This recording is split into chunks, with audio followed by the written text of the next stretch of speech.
르우벤 자손과 갓 자손과 므낫세 반지파가 이스라엘 천천의 수령들에게 대답하여 이르되, 전능하신 자 하나님 여호와, 전능하신 자 하나님 여호와께서 아시나니 이스라엘도 장차 알리라.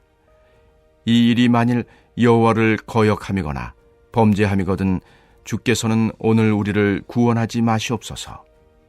우리가 제단을 쌓은 것이 돌이켜 여호와를 따르지 아니하려 함이거나 또는 그 위에 번제나 소제를 드리려 함이거나 또는 화목제물을 드리려 함이거든 여호와는 친히 벌하시옵소서. 우리가 목적이 있어서 주의하고 이같이 하였노라. 곧 생각하기를 후일에 너희의 자손이 우리 자손에게 말하여 이르기를, 너희가 이스라엘 하나님 여호와와 무슨 상관이 있느냐? 너희 르우벤 자손 갓 자손아, 여호와께서 우리와 너희 사이에 요단으로 경계를 삼으셨나니 너희는 여호와께 받을 분깃이 없느니라 하여 너희의 자손이 우리 자손에게 여호와 경외하기를 그치게 할까 하여 우리가 말하기를 우리가 이제 한 제단 쌓기를 준비하자 하였노니 이는 번제를 위함도 아니요 다른 제사를 위함도 아니라 우리가 여호와 앞에서 우리의 번제와 우리의 다른 제사와 우리의 화목제로 섬기는 것을 우리와 너희 사이와 우리의 후대 사이에 증거가 되게 할 뿐으로서 너희 자손들이 후일에 우리 자손들에게 이르기를, 너희는 여호와께 받을 분깃이 없다 하지 못하게 하려 함이라. 우리가 말하였거니와 만일 그들이 후일에 우리에게나 우리 후대에게 이같이 말하면 우리가 말하기를 우리 조상이 지은 여호와의 제단 모형을 보라. 이는 번제를 위한 것도 아니요 다른 제사를 위한 것도 아니라 오직 우리와 너희 사이에 증거만 되게 할 뿐이라. 우리가 번제나 소제나 다른 제사를 위하여 우리 하나님 여호와의 성막 앞에 있는 제단 외에 제단을 쌓음으로 여호와를 거역하고 오늘 여호와를 따르는 데서 돌아서려는 것은 결단코 아니라 하리라. 제사장 비느하스와 그와 함께한 회중의 지도자들 곧 이스라엘 천천의 수령들이 루벤 자손과 갓 자손과 므낫세 자손의 말을 듣고 좋게 여긴지라. 제사장 엘르아살의 아들 비느하스가 루벤 자손과 갓 자손과 므낫세 자손에게 이르되 우리가 오늘 여호와께서 우리 중에 계신 줄을 아노니 이는 너희가 이 죄를 여호와께 범하지 아니하였음이니라. 너희가 이제 이스라엘 자손을 여호와의 손에서 건져내었느니라 하고 제사장 엘르아살의 아들 비느하스와 지도자들이 루벤 자손과 갓 자손을 떠나 길르앗 땅에서 가나안 땅 이스라엘 자손에게 돌아와 그들에게 보고하매 그 일이 이스라엘 자손을 즐겁게 한지라. 이스라엘 자손이 하나님을 찬송하고 루벤 자손과 갓 자손이 거주하는 땅에 가서 싸워 그것을 멸하자 하는 말을 다시는 하지 아니하였더라. 루벤 자손과 갓 자손이 그 제단을 에시라 불렀으니 우리 사이에 이 제단은 여호와께서 하나님이 되시는 증거라 함이었더라. 할렐루야. 오늘도 예배드리는 심령마다 하나님의 사랑과 은혜가 가득하시기를 축원합니다. 오늘 말씀은 요단 동편 지파들이 세운 큰 제단을 두고 이스라엘 전체가 오해를 풀어나가는 장면입니다. 성경은 이 사건을 22장 전체를 할애할 만큼 중요한 사건임을 말씀해주고 있습니다. 오늘 말씀을 통해서 우리의 공동체가 이 오해와 문제를 넘어서 건강하고 화목한 믿음의 공동체로 세워져 가기를 예수님의 이름으로 간절히 소망합니다. 지난 시간에 살펴본 것처럼 이 가나안 정복 전쟁을 마치고 요단 동편으로 돌아온 두 지파반이 큰 제단을 세웠습니다. 이 제단을 세운 목적은 그들이 하나님에 대한 신앙을 잃지 않기 위해서였습니다. 전쟁을 마치고 이제 요단강을 중심으로 동편과 서편으로 나누어 살다 보면 언젠가 가나안 땅에 살고 있는 대다수의 본토 사람들이 이 동편 지파 사람들을 이스라엘 민족에서 배제할 것을 염려했기 때문입니다. 이에 누구나 볼 수 있는 큰 제단을 세워서 그들 역시 이스라엘 백성임을 자손 대대로 증명하고자 했습니다. 그러나 이것이 문제의 발단이 되었습니다. 분명 이들이 좋은 의도로 제단을 세우긴 했지만 다른 9지파가 보기에는 반역처럼 이해가 되었습니다. 이로 인해 그들과 전쟁을 벌이려고 찾아온 것입니다. 여러분, 불과 얼마 전까지 그들은 생명을 걸고 함께 가나안의 적군을 몰아낸 하나의 공동체였습니다. 그러나 오해로 인해 큰 분열 위기의 상황이 된 것입니다. 사랑하는 성도 여러분, 이처럼 공동체에 대해서는 필연적으로 분쟁과 오해가 발생합니다. 평생 평화롭게 살 수 있다면 너무나 좋겠지만 그것은 매우 어려운 것입니다. 그렇다면 중요한 것은 무엇일까요? 문제가 발생한 것이 아니라 문제가 발생할 때 화평을 잘 이루어내는 것입니다. 에베소서 4장 1절에 보면 바울은 이렇게 말합니다. 너희가 부르심을 받은 일에 합당하게 행하여 성령이 하나 되게 하신 것을 힘써 지키라. 아멘. 하나님께서 우리를 부르신 합당한 모습은 하나가 되는 것을 의미합니다. 여러분, 성경은 왜 이토록 하나됨을 권면하고 있는 것일까요? 왜냐하면 우리의 공동체가 저절로 하나가 되지 않기 때문입니다. 오히려 하나됨보다 분쟁과 균열과 갈등이 일어나기가 더욱 쉽습니다. 서로 관점이 다르고 생각이 다르고 의견이 다른 많은 이들이 모여있기 때문입니다. 그렇다면 이런 오해와 문제가 발생할 때 우리는 어떻게 해결해야 할까요? 첫 번째로 긴밀히 소통해야 합니다. 오늘 본문에서 이스라엘은 문제를 해결하기 위해 대표자를 선출하고 그들을 보냈습니다.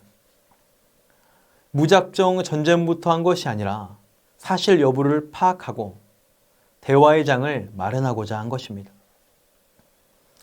그래서 처음에는 마치 전쟁이 불가피할 정도로 심각하게 여겨졌지만 막상 대화를 해보니 오해가 풀리고 전혀 문제될 것이 없는 것으로 밝혀지게 되었습니다. 이것은 오늘 우리도 마찬가지입니다. 분쟁과 오해는 우리 가운데 얼마든지 생길 수 있습니다. 그리고 이것을 잘 풀지 않으면 더 큰 문제로 번지게 됩니다. 그래서 우리는 오해와 문제가 생길 때 지혜롭게 대화하며 긴밀히 소통해야 합니다. 더욱 필요한 것은 평소에 이런 오해와 문제가 생기지 않도록 지속적인 교제가 일어나야 합니다. 여러분, 소통이 원활하지 않으면 그것이 아무리 선한 일이어도 오해가 발생하는 경우가 더러 있습니다. 오늘 본문의 제단을 쌓는 일도 그렇지 않았습니까? 그러므로 우리의 공동체는 함께 모여 마음을 열고 긴밀히 소통해야 합니다. 성령 안에서 하나됨을 힘써 지켜내야 합니다. 그럴 때 우리 성령님께서 문제들을 조율해 가시고 결국 공동체를 하나가 되게 하십니다. 바라기는 우리의 가정, 우리의 교회와 모든 공동체가 성령 안에서 서로 긴밀히 소통하며 교제하심으로 오해와 갈등이 아닌 하나됨의 역사를 경험하시기를 간절히 축복합니다. 또한 우리는 하나님과도 대화해야 합니다. 우리가 신앙생활을 하다 보면 하나님께 서운할 때가 있습니다. 하나님은 왜 나에게 이런 어려움을 주시는가? 나는 열심히 성실히 믿음 생활을 잘하고 있는데 왜 이런 어려움과 고난이 나에게 찾아왔는가? 이해가 되지 않을 때가 많이 있습니다. 여러분, 하나님을 오해한 것입니다. 이런 순간에 우리는 하나님께 더욱더 적극적으로 나아가야 합니다. 말씀 묵상을 통해 나에게 들려주시는 그 하나님의 세밀한 음성을 들어야 합니다. 기도를 통해 나의 마음을 토로할 때 그 상한 심령에 말씀하시는 하나님의 음성을 들어야 합니다. 그때 우리는 비로소 나를 향하신 하나님의 선한 뜻을 깨닫게 되고 안심할 수 있게 됩니다. 그 고난과 어려움 속에서도 올바른 해석을 통해 마음의 평안과 나아가 담대함까지 얻게 됩니다. 바라기는 저와 여러분이 하나님과 긴밀히 소통하시고 대화하심으로, 교제하심으로 오해와 불신이 아닌 하나님의 선하심을 날마다 경험하시기를 예수님의 이름으로 축원합니다. 두 번째로 오늘 본문에서 공동체가 하나가 되는 비결은 겸손과 온유한 태도에 있습니다. 여러분, 사실 공동체에 어려움이 생기는 이유는 서로에 대한 오해도 있지만 이 태도로 인한 것이 더욱더 많습니다. 실제로 부부싸움의 가장 큰 원인은 어떤 말의 내용보다 말투와 태도라고 조사되었습니다. 상대방을 무시하거나 비꼬는 그 말투와 태도라는 것입니다. 그래서 에베소서는 너희가 하나됨을 힘써 지키기 위해서는 모든 겸손과 온유함으로 하라라고 말씀합니다. 여러분, 겸손한 사람의 태도는 어떠할까요? 교만이 내가 옳고 다른 사람이 틀리다라고 한다면 겸손은 다른 사람을 좋게 보고 자기 자신을 먼저 돌아보는 사람입니다. 상대방의 문제를 탓하기 이전에 나의 문제와 연약함을 먼저 돌아보는 것입니다. 문제 해결의 출발이, 그 원인이 바로 나로부터라는 것을 인지하는 것입니다. 또한 온유한 태도는 무엇일까요? 이 온유를 원어로 보면 잘 훈련되고 절제되어 있는 모습입니다. 그러므로 온유한 태도는 내 기분과 감정대로 하는 사람이 아니라 감정을 잘 조절하고 절제하고 다스리는 모습을 의미합니다. 그래서 우리가 대화할 때도 소통할 때도 이 겸손, 온유한 태도가 반드시 필요한 것입니다. 여러분, 오늘 말씀에서 이 제단을 세운 지파들이 이스라엘 대표단에게 추궁을 들었을 때 그들이 어떻게 반응하고 있습니까? 감정적으로 대응하지 않고 있습니다. 사실 한편으로 자신들의 그 진심, 마음을 몰라주는 것이 속상할 법합니다.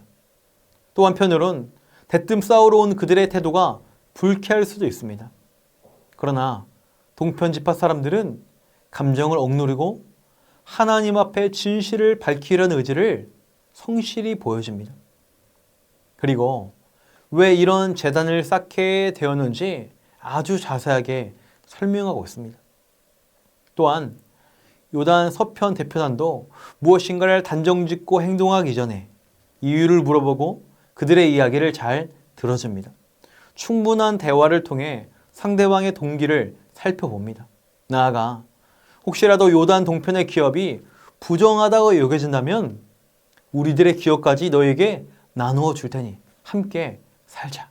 함께 거하자. 사랑의 마음이 그들의 대화에서 있었습니다. 여러분, 이들의 소통, 대화에는 배려가 있고 청종이 있었습니다. 겸손과 온유한 태도가 배어 있었습니다. 이렇게 소통한 결과 결국 모든 오해가 풀리게 됩니다. 그리고 그들이 돌아가 이 모든 일을 보고할 때 오늘 본문 33절을 보면 백성에게 즐거움이 임하게 됩니다. 의심과 분노에 사로잡혔던 공동체가 기쁨의 공동체가 되었습니다. 하나님을 찬양하기 시작합니다. 그리고 무엇보다 서로 정죄와 감시의 눈이 아닌 이제는 신뢰, 증거의 공동체가 되었습니다. 사랑하는 성도 여러분, 바라기는 우리의 공동체, 우리의 안디옥 교회가 이런 공동체가 되기를 간절히 소망합니다. 건강한 공동체는 문제가 없는 공동체가 아니라 문제 가운데서도 화평과 연합을 이루어내는 공동체입니다. 사탄은 우리를 갈라지게 하고 분열을 주지만 우리 예수님은 하나가 되게 하십니다. 원망과 불평을 거두시고 기쁨과 감사의 공동체가 되게 하십니다. 바라기는 예수님을 따르는 우리가 예수님의 그 겸손, 온유함을 본받아 서로 친밀히 소통하시고 교제하시고 대하심으로 우리의 공동체의 분열과 갈등은 모두 사라지고 화평과 평화와 사랑의 역사가 아름답게 일어나기를 예수님의 이름으로 축원합니다. 이 시간 말씀을 기억하며 함께 기도하기 원합니다. 그리스도의 겸손과 온유의 마음을 품고 다른 이들을 대함으로 오해와 갈등을 넘어 화평과 사랑의 공동체를 이루게 하옵소서. 추운 날씨 속에서도 새성전 건축이 순적하게 진행되게 하시고 온 성도들이 한 마음으로 동참하게 하옵소서.